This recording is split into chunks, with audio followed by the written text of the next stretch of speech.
Arif, Kawai Labiba, Niken Anjani, Rico Agus Rahman, Kiki Narendra, dan juga Maudi Kustedi. Dan juga tentunya bergabung bersama dengan kita pengisi original soundtrack dari film Satu Kakak Tujuh Ponakan, ini dia Sal Priadi.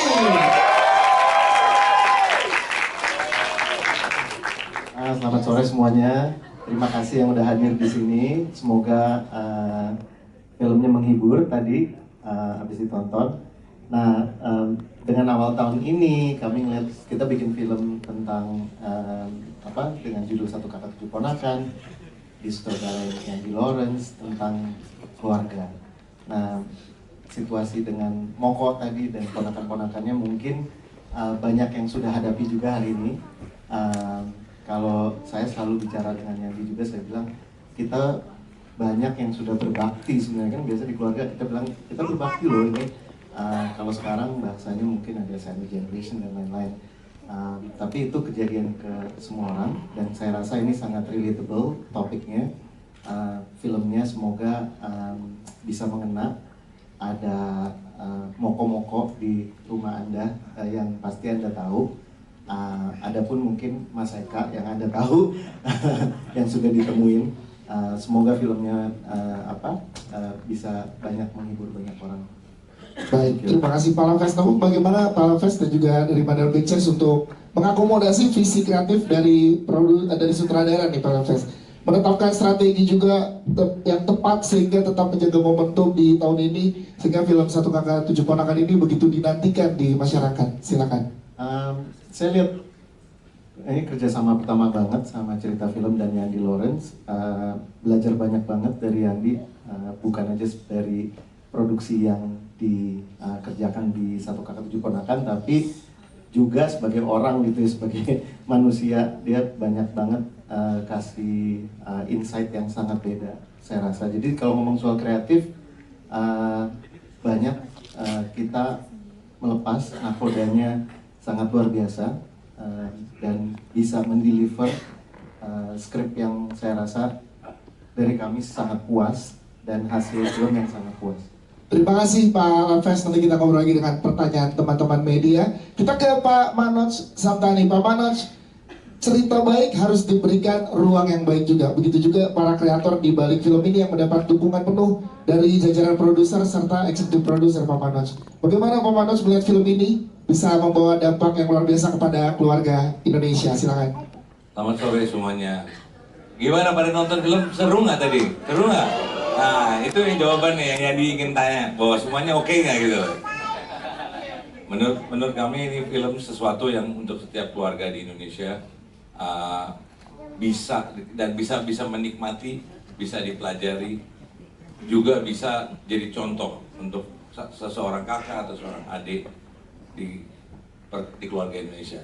Terima kasih Mas Yandi dan Bu Mita untuk kerjasama dengan kami, juga memberikan kita beberapa edukasi yang penting, bukan dari film saja, tapi juga dari pekerja sama kita. Terima kasih sekali lagi. Semoga kita melihat kalian semua kasih word of mouth yang baik dan semua bisa nonton film ini di Indonesia. Terima kasih. Ya, terima kasih Bapak Manoj Samtani. Kita ke Pak Dipak Samtani. Pak Dipak, kalau menurut Pak Dipak bagaimana film ini bisa menggambarkan keluarga Pak dalam menghadapi himpitan serta membuat film ini berbeda dari film keluarga lainnya yang selama ini ada di Indonesia? Silakan Pak Dipak. Selamat sore semua. Mungkin yang saya mau ucapkan sudah diucapkan Pak Lamfest dan Pak Manoj. Tapi saya juga sangat bersyukur bisa bekerja sama dengan Mas Yandi, Bu Mita, cerita film, dan mungkin ada cerita pribadi buat saya. 1 tahun lalu Pak Manoj pernah cerita saya soal jatuh cinta seperti di film-film, dan keberuntungan banget buat kita. Iya. Mas Eka. Sangat beruntung banget buat Mandala Pictures bisa bekerja sama dengan Yandi, dan kami berharap ini bukan pertama aja. Amin. Kedua, tadi pertanyaannya adalah apa beda film ini dengan film keluarga lain? Saya rasa nggak ada bedanya. semua film itu mempunyai makna yang baik untuk keluarga. Tetapi kapan-kapan kita lupa bahwa kita harus mensyukuri juga siapa yang ada di rumah. Dan mungkin ini adalah salah satu yang membedakan film ini. Dan juga keikhlasan sebagai seorang kakak untuk melakukan apa yang dia lakukan. Mungkin kita semua juga melewati dan kita juga tahu bahwa mesti ada ketabahan dan keikhlasan, tapi mungkin kita juga perlu diperingati. Mungkin dengan film ini kita bisa diingati dan kita juga bisa mensyukuri apa yang ada di hidup kita. Itu aja sih. Siap, terima kasih Pak Rima. Selanjutnya kita ke Mbak Mita. Mbak Mita menjadi partner dan kolaborator Mas Yandi dalam berkarya dan sejak lama. Pengen tahu setelah Satu Kakak Tujuh Ponakan ini, apa pertumbuhan yang dilakukan atau yang berasal dari Mbak Mita dan juga Mas Yandi dari cerita film melalui Satu Kakak Tujuh Ponakan ini. Mbak Mita, silakan. Ya, selamat sore teman-teman media semuanya. Jawab pertanyaan Mas Dias, apa yang dipelajarin sebetulnya baru beberapa hari terakhir ini saya ingat bahwa saya juga tumbuh ketika masih kecil. Di rumah itu orang tua saya selalu kedatangan ponakan-ponakannya gitu. Datang, merantau, sekolah, kemudian lulus, menikah, dan punya hidup sendiri, lepas datang lagi. Jadi rumah selalu penuh gitu. Gambaran itu kemudian saya ingat, saya sudah mengalaminya sejak lama. Saya menonton ayah ibu saya menjadi moko sebetulnya. Dan penggambaran tentang dunia yang dituliskan Mas Arswendo sejak beberapa puluh tahun lalu masih berjalan sampai sekarang, rasanya membantu orang di masa sulit. Kita tidak pernah kalah gitu. Jangan pernah lelah membantu orang gitu, apalagi keluarga sendiri gitu. Dan bagaimana kalau di proses membuat produksi film ini sendiri, yang saya pelajari adalah lebih banyak mendengarkan, bekerja dengan begitu banyak orang dengan karakter yang berbeda-beda, membuat saya harus lebih banyak lagi mendengarkan semua suara-suara dan aspirasi mereka gitu. Setelah bercerita kepada penonton dengan beberapa special screening, jam dan sebentar lagi akan tayang di seluruh bioskop Indonesia, gimana so far Mbak Mita? Banyak yang bercerita juga akhirnya tentang Satu Kakak Tujuh Ponakan. Silakan. Iya, banyak, senang sekali, sangat bersyukur, banyak respon positif, banyak yang juga berbagi cerita tentang kehidupan mereka masing-masing gitu. Dan ketika kami membuat ini, kami merasa cerita yang lahir terasa sangat hangat sekali, dan respon kembali dari penonton adalah penonton mendapatkan rasa hangat itu. Dan rasanya tidak ada yang lebih menyenangkan daripada apa yang kita buat, apa yang kita rasakan ternyata juga sampai ke penonton. Siap, tepuk tangan buat Mbak Mita, terima kasih. Mas Yandi, sebagai penulis dan juga sutradara, kita pengen tahu semakin dekat ke jadwal tayang di seluruh Indonesia, teman-teman akan semakin banyak yang melihat dan juga menonton film Satu Kakak Tujuh Ponakan. Dari Mas Yandi sendiri, gimana rasanya yang sudah dari awal sebelumnya di Jam, kemudian kemarin di 7 kota, dan sekarang sebentar lagi mau tayang, Mas Yandi? Apa yang Mas Yandi rasakan momen ini? Silakan. Senang, terharu, merasa dipercaya, bahkan dengan teman-teman datang sebanyak ini, terima kasih sekali antusiasmenya. Kemudian ada perasaan haru sih, karena akhirnya filmnya bisa ditonton sangat banyak orang. Lihat perjuangan teman-teman cast yang begitu luar biasanya, seperti keluarga bisa menghadirkan, mendelivery sesuatu yang sangat luar biasa. Gimana Mas Yandi menjaga ensemble ini sehingga tetap energinya sangat luar biasa, Mas Yandi? Kalau bicara menjaga, sebenarnya saya mencoba selalu sejujur-jujur saja. Tidak mau tampil jadi sutradara yang lakukan titah-titah itu. Iya, itu ketawa sinterklas ya. Sutradara gak mau jadi tipikal gitu, berusaha di saat yang sama tentu saja hadir memimpin sebagai sutradara, tapi juga mau kenal sebagai pribadi gitu, mau bangun hubungan. Dan senang sekali, dan saya merasa beruntung bekerja sama dengan semua pemain, karena ketika saya mencoba terbuka, keterbukaannya disambut baik sekali dengan rasa percaya. Jadi kalau apa yang dilakukan untuk menjaga, sebenarnya lebih membuka diri, dan pada prosesnya malah saya merasa mereka yang jagain saya sih, kayak berbalik gitu. Yes, dan menariknya juga tadi kita setelah menonton ada lagu Jangan Risaukan yang juga sudah diberikan di sosial media. Nah, kita pengen tahu dari Mas Andi, kenapa diberikan lagu ini di tengah film ini, karena core memory kita nih buat anak-anak lama nih. Soalnya langsung lama banget tuh aku.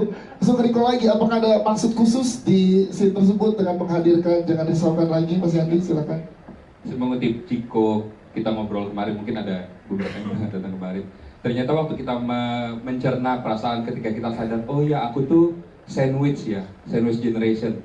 Ketika label itu disematkan di dada, tiba-tiba ada self pity gitu, rasa mengasihani diri yang besar sekali. Ya ampun, aku terlahir dalam himpitan ini. Dan apa yang dilakukan kemudian biasanya lanjutannya lebih negatif kayaknya arahnya ya gitu. Mulai hilang trust sama orang yang di rumah dan segala macam, pelan-pelan. Tapi rasanya mulai menghancurkan dan merengangkan hubungan. Menurut saya iya betul, dan kemarin di press kemarin kita sampai di tengah ngobrol baru nemu kayaknya saya bisa aja salah, tapi curiganya mungkin istilah sandwich generation di-generate oleh teman-teman dari sudut pandang ekonomi. Lagi bahas oh generasi-generasi yang ini kejepit gitu ya, sandwich kali ya namanya gitu. Tapi waktu kita dalam kehidupan nyata mulai mengerti bahwa kita di label sandwich, kita itu tidak melihatnya dari angle ekonomi, kita melihatnya dari angle relasi. Kok yang mengimpit aku keluargaku sendiri ya gitu, sampai kita bilang kayaknya kita harus buat terminologi baru deh yang angle-nya berangkat dari empati, dari psikologi gitu, karena ketika ada label sandwich itu timbul kecemasan yang besar sekali. Menjawab pertanyaan itu menurutku pembunuh hubungan paling besar dalam keluarga, jangan-jangan kecemasan. Dan itu mungkin alasan kenapa mendiang Mas Wendo dan seluruh tim di masa itu memilih dari semua kemungkinan perasaan yang mau dibahas tentang hidup berkeluarga, perasaan yang dibahas adalah jangan risaukan gitu, jangan cemas, karena kecemasan, kekhawatiran membunuh cinta dalam keluarga. Wow, luar biasa, Mas Andi. Iya, habis itu jangan Nggak saya. baca, itu nggak Habis itu baca. jangan saya. Habis itu nggak baca. Sebelum ke jajarannya satu lagi, kita belum pernah diceritakan mungkin ke teman-teman media adanya Sal Priadi di sini, lagu-lagunya dari Sal Priadi juga sangat luar biasa. Mas Yandi gimana, kita pengen dari Mas Yandi dulu, pemilihan lagu-lagunya Sal Priadi di Satu Kakak Tujuh Ponakan ini gimana Mas Yandi? Wow, mahal nggak ya? Mas Eka, tetap harga. Tapi Sal belum nonton. Sal belum nonton. Belum nonton ya? Iya. Oke, gimana pemikiran lagu? Oh kayaknya ini lagu-lagunya Sal yang pas di sini nih. Pertemanan dengan Sal tuh unik sekali. Persis sebelum masuk ruangan ini kita ngobrol di sofa dan saya menanti-nantikan bisa ngobrol sama Sal karena saya mau. Jadi kalimat pertama, Sal, aku mau ngasih testimoni. Apa? Jadi waktu lagi develop saya itu dengar salah satu di antara lagu itu dan gak pengen detail karena Sal belum nonton. Gitu, dan sangat terinspirasi. Nyetir pulau tuh nangis karena lagunya ada di tengah waktu mereka ke pantai. Nah, denger itu terus kayak, ternyata lagu ini tadinya pikirku tuh bukan tentang, saya pikir lagu ini tuh dinyanyiin kepala rumah tangga yang nyari duit, ayo kita pergi makan aja keluarga. Begitu saya ke belakang, lagu ini buat saya, yang nyanyi orang rumah. Nangis setengah mati sampai susah nyetir gitu karena sembab sekali dan merasa punya frekuensi yang sama dengan Sal. Kemarin tanya kenapa pilih lagu Sal, pertanyaan kemarin jawabannya kayak dari lirik, cara Sal nyanyi, menghayatinya sampai aransemennya, kayaknya itu gambaran besar bagaimana perasaan yang sama dengan dunia Satu Kakak Tujuh Ponakan gitu. Jadi waktu Sal bilang iya aku mau, boleh lagunya dipakai, kita merasa beruntung sekali dan dianugerahi sekali. Terima kasih lagunya. Yes, terima kasih Mas Yandi. Sekarang kita dengar langsung dari Sal Priadi. Sal, gimana Sal pertama kali approach? Dan ini Aku filmnya. belum nonton. Dari lagu-lagu yang lagu-lagu yang dipilih berarti ini luar biasanya, apalagi tadi lagu yang di-mention bukan lagu single yang diberikan gitu, berarti kan Mas Edi mau dengerinnya full album nih ya kan, apresiasi besar terhadap karya seorang Sal Priadi ini. Sal gimana pertama kali di-approach dengan yang di Lauren, silakan. Ya, halo semuanya. Ya tentu saja pertama kali melihat karya Yandi, aku udah kayaknya aku harus bekerja dengan orang ini gitu, tapi belum pernah ketemu kesempatannya dan akhirnya hari ini terjadi juga. Dan gak cuma satu lagu, aku waktu pertama kali di approach ada beberapa lagu yang akan dipakai gitu. Tentu saja it's an easy yes buat aku untuk bilang kayak ayo kita make it happen gitu, dan akhirnya terjadi juga. eh, aku kan bikinnya di satu ruangan studio yang kecil gitu dengan perasaan yang aku kolek cuman berdasarkan dari pengalaman aku di keluarga gitu. Terus akhirnya dia punya relevansi sebesar ini dan bertemu dengan cast-castnya di dalam pengerjaan film, ketemu sama 7 orang, 8 orang, 100 orang di dalam pekerjaan filmnya. Jadi suatu perasaan yang luar biasa karena dari tempat yang kecil aku naruh hati di sana, ketemu sama orang-orangnya dan akhirnya bisa disaksikan menjadi satu pengalaman yang baru yang mungkin mudah-mudahan bisa terasa juga ketika kalian nonton filmnya nanti gitu. Jadi satu hal yang luar biasa buat aku pribadi. Sal Priadi, terima kasih Sal Priadi. Thank you Sal. Kita ke Chico Kurniawan. Tadi di samping ada yang bilang nggak mau kasih sekarang aja nih pialanya kecek ke Chico Kurniawan.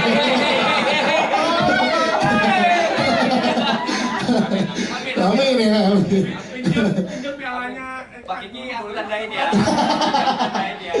Ciko, gimana Moko tuh untuk seorang Ciko, sudut pandang kita pengen tahu sudut pandangnya Ciko terhadap Moko tuh seperti apa? Irisan apa yang paling banyak terjadi antara lo dan juga Moko? Ciko, silakan. Aku tuh bukan selalu pada saat baca ini, pada saat reading tuh pembacaan pertama tanpa ada analisis apapun, pada saat baca tuh nangis. Di 20 page terakhir tuh nggak bisa, ngomongnya tuh terbata-bata banget. Masih belum tahu kenapa. Setelah dikunyah ketemunya mungkin baru di tengah-tengah syuting. Oh ternyata irisannya bukan malahan keadaannya mirip. Iya, dihimpitnya mirip, pernah ada di posisi itu. Tapi circumstances-nya sangat amat berbeda dan aku ngerasa aku tuh selalu pengen jadi orang yang pilihan hidupnya seperti Moko, selalu bisa milih kasih di dalam sebuah keluarga. Milihnya bukan sebuah kepahitan gitu. Jadi buat aku Moko tuh, kalau aku bisa jadi Moko, aku pengen jadi Moko mah gitu maksudnya. Ciko sebagai Ciko. Ini setelah proses panjang dan berapa lama akhirnya ada statement ini dari Ciko ya. Ya pengen jadi Moko gitu, berarti melihat sosok Moko ini sangat luar biasa sehingga value-nya ke dalam seorang Ciko Kurniawan gitu. Dan juga kita pengen bahas gimana pendewasaannya seorang Moko di sini dengan romance-nya dengan Maureen. Nah, gimana Ciko mencerna dari skrip kemudian ngobrol dengan Amanda di sini untuk romance-nya Moko dan Maureen, silakan. Moko tuh aku ngerasa Moko tuh orang yang sangat amat tahu mau apa karena survive-nya mau nggak mau jadinya sendiri, jadi bener-bener ngelihatnya cuman yang dia rasa benar aja. Ketemu sama Maureen yang bener-bener bisa ngebukain pintu, bisa ngetuk hatinya Moko supaya kalau misalnya berjuang itu bisa bareng-bareng. Kalau diperjuangin juga nggak apa-apa gitu. Ngobrolnya sama Mandanya gimana? Banyak banget. Banyak banget proses yang dilewatin gitu. Terus mudah sekali ngobrol sama Manda tuh dengan jadi formatnya tuh kadang-kadang tuh selalu kebanyakan tuh bertiga sama Mas Yandi. Dan Mas Yandi tuh kayak selalu terbuka buat rewrite kayak kita reading di sebuah kamar pada saat itu terus bertiga, kayaknya nggak gini ya Cik, kayaknya nggak gini aman gitu. Tapi malahan hal-hal seperti itu jadi bikin kita nyaman banget, jadi masuk banget, jadi mau nggak mau jatuh cinta sama karakternya, jadi mau nggak mau jatuh cinta sama ceritanya. Jadinya bukan masalah aku perform bagus lagi atau enggak, aku yakin Manda juga mungkin mirip gitu. Jadi pengen ceritain ini aja, jadi pengen supaya bisa ceritain supaya aku bisa nyampein cerita ini, aku harus jadi Moko sepenuh-penuhnya gitu. Jadinya ya kayak gitu aja sih prosesnya, sesimpel itu gitu rasanya. Ciko Kurniawan, tepuk tangan dong buat Ciko. Thank you Ciko. Selanjutnya kita ke Amanda Rose sebagai Maureen. Masih ada nggak sih Maureen in real life gitu? Kita pengen dapet banget juga support system ya mas. Teman-teman ini luar biasa. Nah gimana Maureen mengolah ini tadi yang Ciko bilang banyak diskusi dengan Ciko dan juga Mas Yandi untuk karakter Maureen. Gimana untuk seorang Amanda Rose mengolahnya dari Amanda Rose ke seorang Maureen? Silakan. Bagaimana mengolahnya? Jujur pertama-tama aku justru mau terima kasih dulu ke Mas Yandi karena udah memperkenalkan aku ke Maureen. Soalnya rasanya apa ya? Aku kok malah jadi sayang sama Maureen gitu loh. Selama proses tuh rasanya bukan cuman aku mempelajari Maureen bagaimana, tapi Maureen juga mengajarkan aku dan aku jadi belajar tentang diri aku lagi. It's a weird sensation tapi pengalaman yang menarik karena pertama kali aku ngerasa benar-benar connected dengan sebuah karakter. Tapi terima kasih juga karena Mas Yani juga mengizinkan aku untuk berkontribusi juga kepada karakternya gitu. Sempat ada satu scene di mana aku bilang ke Mas Yandi gitu, Mas, kayaknya aku pernah mengalami apa yang dialami oleh Maureen gitu. Terus akhirnya cerita sampai berkaca-kaca gitu. Terus seneng banget karena beneran didengar sama Mas Yandi gitu, beneran dimasukin ke karakter developmentnya si Maureen, terus ke adegannya juga gitu. Dan ya itu sih sangat-sangat menarik karena apa ya, betul kata Ciko tadi gitu, rasanya tuh selama syuting nggak pengen ngebuktiin apapun, nggak pengen nge-impress siapapun karena Mas ini juga udah bilang itu dari awal, tapi rasanya jadi jatuh cinta sama karakternya dan jadi pengen mengekspresikan isi hati karakternya ke penonton gitu, dan itu aja udah cukup. Itu sih yang aku rasain. Tepuk tangan dong untuk Amanda Rose. Terima kasih Amanda. Kita ke para keponakan nih, ada Fatih Undru, Freya, JKT48, Nadif dan juga Kawai di sini. Kita pengen tahu bagaimana kalian membentuk karakter masing-masing dengan punya titik kesedihan masing-masing juga gitu. Sempat cerita ke juga mungkin beberapa orang, jadi taunya kita nggak cuma relate sama Moko tapi bisa relate sama Woko, sama karakter yang lain. Nah, kalian gimana tuh memproses karakter-karakter ini? Dari Fatih Undru dulu, silakan Fatih. Yes. Woko silakan. Sedih. Oke. Ini udah disiapin dari awal tadi. Oke. Gimana Fatih? Gimana prosesnya jadi karakter Woko ini punya titik kesedihan masing-masing kan di antara semua ponakan, silakan. Jujur nggak tahu. Tapi kalau ditanya prosesnya yang paling menurut saya paling efektif dan di situ saya tahu Woko itu posisinya seperti apa sih di keluarga itu pas kita camp reading. Pas camp reading, jadi kita sekeluarga inepin di satu apa itu namanya? Di Airbnb. Airbnb kan deh. Iya. Jadi kita nginep bareng di satu tempat, terus kita hidup layaknya keluarga gitu. Jadi pada saat itu saya benar-benar baru ngerasain kayak Woko tuh kayaknya di keluarga tuh sebagai ini deh, role-nya dia di keluarga gitu. Ya itu sih. Terus pas camp reading baru kena banget, soalnya pas reading awal saya juga kayak masih ngeraba-raba banget jujur. Tapi pas camp reading kayak jadi lumayan semakin yakin. Jadi itu treatment yang luar biasa yang kamu rasakan sebagai aktor ya, jadi makin yakin untuk Woko di sini ya. Iya, waktu camp reading itu sih. Siap, Fatih Undru, terima kasih. Kita ke Freya. Kalau Freya gimana Freya? Silakan. Aku kurang lebih prosesnya juga sama Kak Fatih sih pas lagi camp reading, karena kita juga sering dilepas dikasih sebuah adegan yang di luar skrip, jadinya aku juga lebih memahami Nina, bagaimana caranya aku menjadi Nina, karena kan aku kan sebenarnya anak sulung ya, tapi karena Nina ini anak tengah jadi harus belajar juga gimana ya rasanya jadi anak tengah, gimana punya kakak itu seperti apa. Senang karena jadi bisa memahami posisi adik-adik aku, apa yang diharapkan untuk kakaknya. Kayak aku maunya kakakku kayak gini gitu. Ya kamu kakak kan ceritanya. Berantem sabar. Terus selain dari camp reading pun juga berkomunikasi sama Kak Yandi juga, berkonsultasi sama Kak Yandi juga. Enaknya Nina seperti apa ya di keluarga ini, terus belajar juga gimana jadi anak tengah itu kan ada middle child syndrome ya namanya gitu, kayak gimana caranya aku berbeda dari Kawoko sama Ima. Freya, terima kasih Freya. Kita ke Nadif di sini. Nadif boleh ceritain dong Nadif. Ya. Nanti akan ditiru sama teman-teman ya abis ini nasi pakai martabak red velvet. Itu harus dicoba. Harus dicoba. Kayak mango sticky rice. Untuk Nadif sendiri bagaimana berproses bersama orang-orang yang luar biasa ini? Nadif, silakan Nadif. Jujur pertama kali dengar karakter ini dari Kak Yandi, aku ngerasa deket banget sama karakternya, bagaimana dia berkelakuan sehari-hari, diam, tidur, makan. Tapi sebenarnya kalau kita lihat dan dengar, mungkin ini beban banget, cuma makan, tidur. Tapi mungkin itu usahanya dia tidur itu untuk mengurangi beban-beban yang lain. Ketika dia nggak tahu mau ngapain, jadi itu aku relate. Kadang-kadang sehari-hari bingung mau ngapain, jadi akhirnya diem daripada ngebebanin lagi.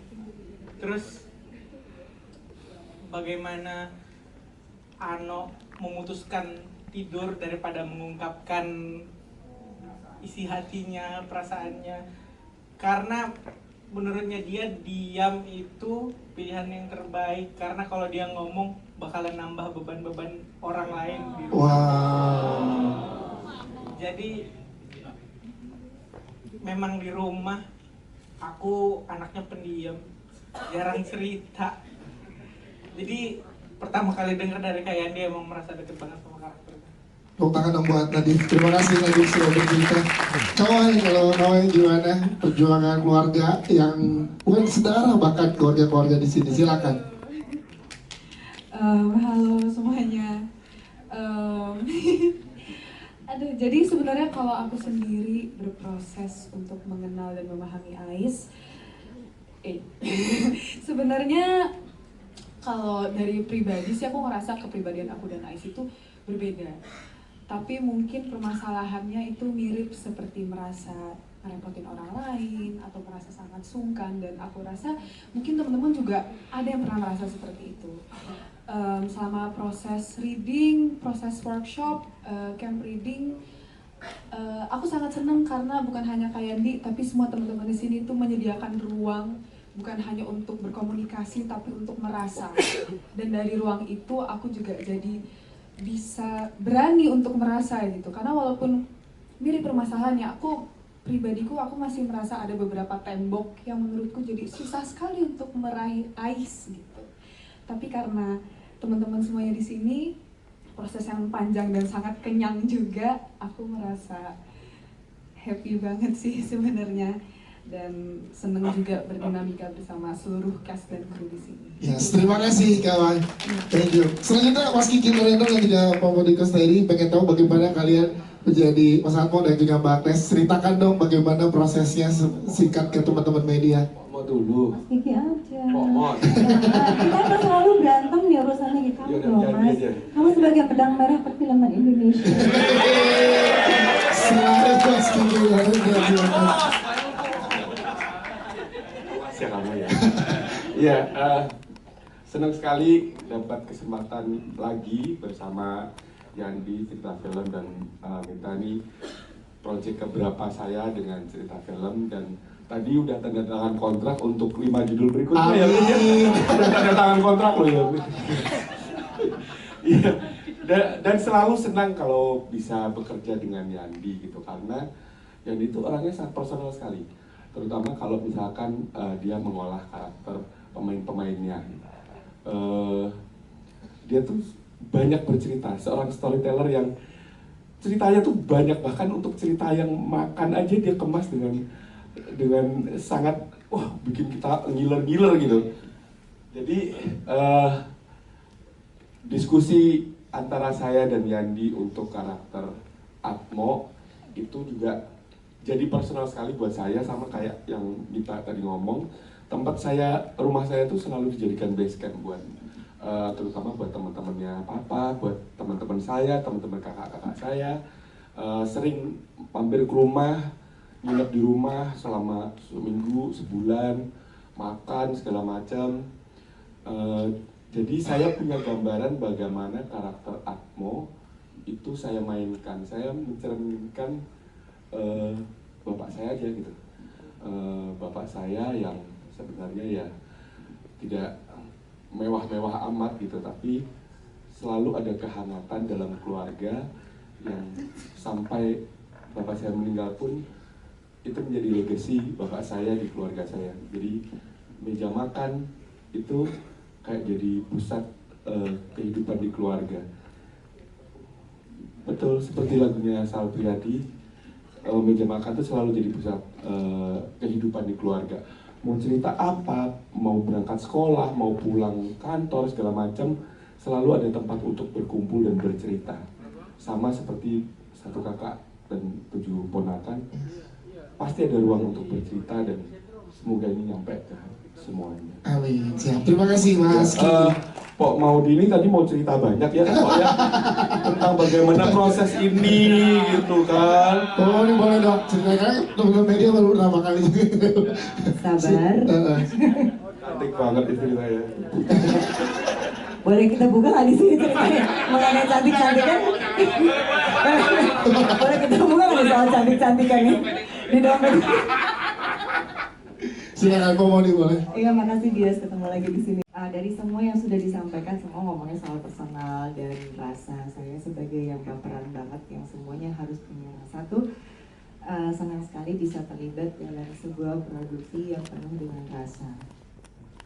Dan saya tahu Yandi nggak nyaman dengan hashtag in Yandi's hand we trust.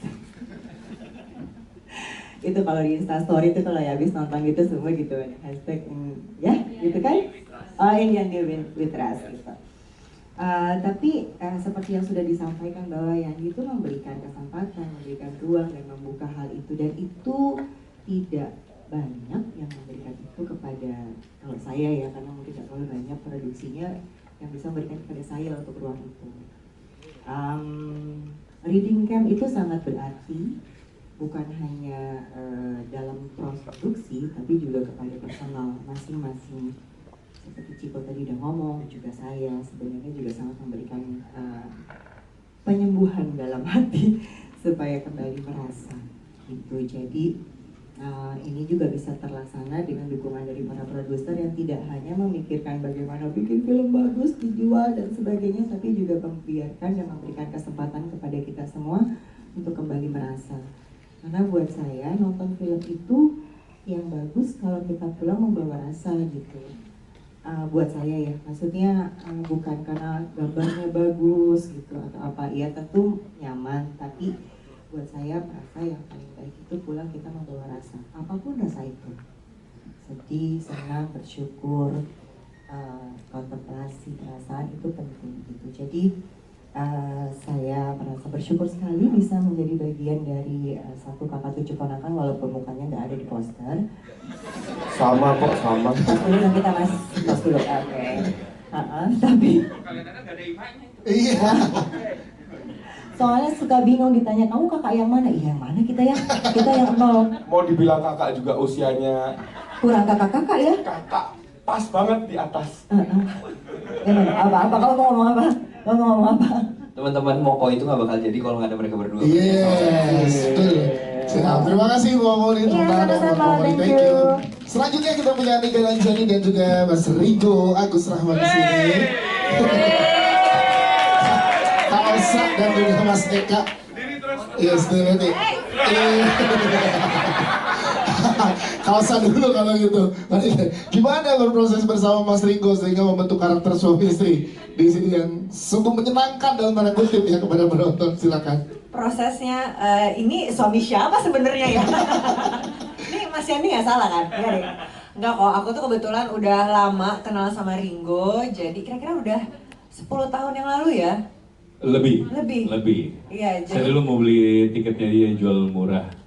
Tiket konser dia nggak kepake, saya mau beli murah. Jadi kita waktu muda, waktu kecil ya, itu emang penggemar, suka nonton konser gitu. Well, anyway. Konser murah ya. Stop.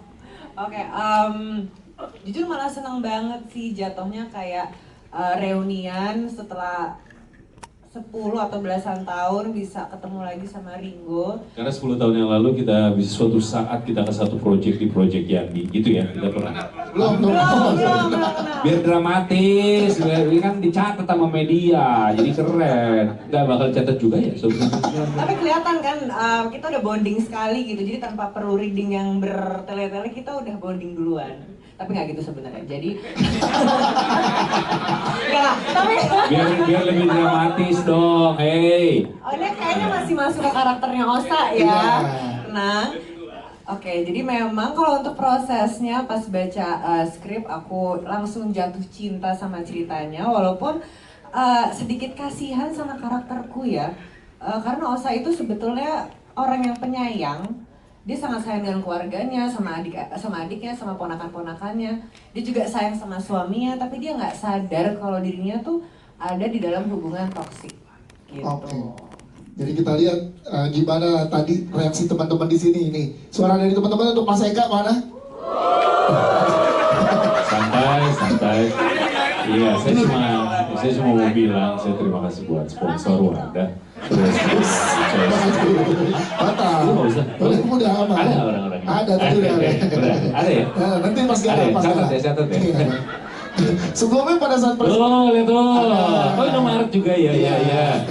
Ada Manda. Kiu. Sebelumnya kan di preskon dibilang, akan ada deh Mas Eka di keluarga kita. Pas kita tadi nonton ternyata sebegitunya, itu gimana? Karena dibutuhkan adalah kalau gue bilang suara-suara lantang yang justru ngebuka mata kita ya.